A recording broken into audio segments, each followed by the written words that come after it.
Well, good morning. Daniel 1 verse 18 reads, "At the end of the time, when the king had commanded that they should be brought in, the chief of the eunuchs brought them in before Nebuchadnezzar. And the king spoke with them, and among all of them none was found like Daniel, Hananiah, Mishael, and Azariah. Therefore they stood before the king. And in every matter of wisdom and understanding about which the king inquired of them, he found them 10 times better than all the magicians and enchanters who were in his kingdom." What an incredible testimonial that is. Imagine having that on your resume. 10 times better than all the others. Amazing. And so we've seen over these past few days how these young men worked hard, how they applied themselves, 3 years of learning. But we've also seen how God, by His Spirit, inhabited their learning. And so now we find them standing before Nebuchadnezzar and I guess a whole load of his officials, probably a terrifying moment.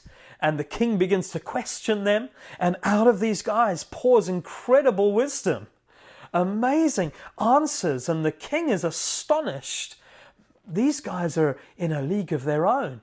And he's not just comparing them to the other exiles, the other ones who've been in the program that Daniel and his friends have been in. He's comparing them to all the magicians and enchanters across the whole of his empire. These guys are 10 times better. Now, through the ages, there's often been this tendency for us to separate the so-called spiritual from the so-called secular, from the ordinary, from the normal, from the everyday. And to think of the spiritual as particularly pleasing to God and the secular and the normal, the everyday, just as, well, that's the humdrum, that's not important to God. But what we see here in the story of Daniel is that God wants to glorify Himself through these men in the secular, in Babylonian courts, in front of Nebuchadnezzar. This is how God chooses to glorify Himself. And He wants to do it through you, through your life as well. In your everyday, normal place of work, God wants to glorify Himself. How will He do that?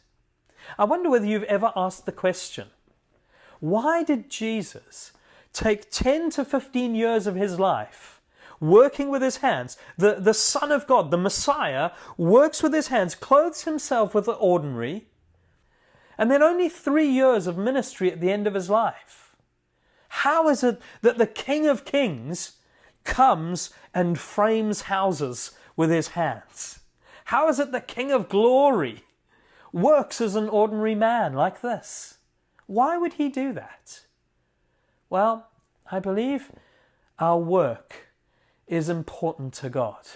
Not just in terms of providing for us, but our work in and of itself, the way we work, the serving of God through our working is important to God. We can glorify God, and God's Spirit wants to clothe us as we work.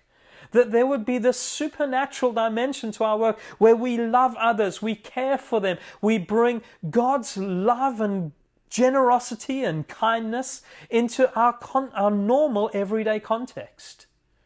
Jesus, the King of Kings, dignifies your work and my work. And so today, as you come before Him at the start of the day, why don't you take a few moments just to consider your work? Consider, what is it that God wants to do in my workplace through me? How would God use me? Ask Him for His energy for your work, that you might work to His glory, and for His quality of thought in your work, that you might think well and work out of that excellent thought, that He would give you His perspective on your co-workers, whatever that looks like and whoever they are.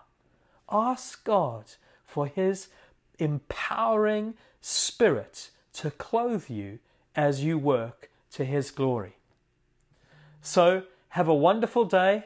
I pray for God's blessing and speaking to you, and I'll see you tomorrow. Have an excellent day of work.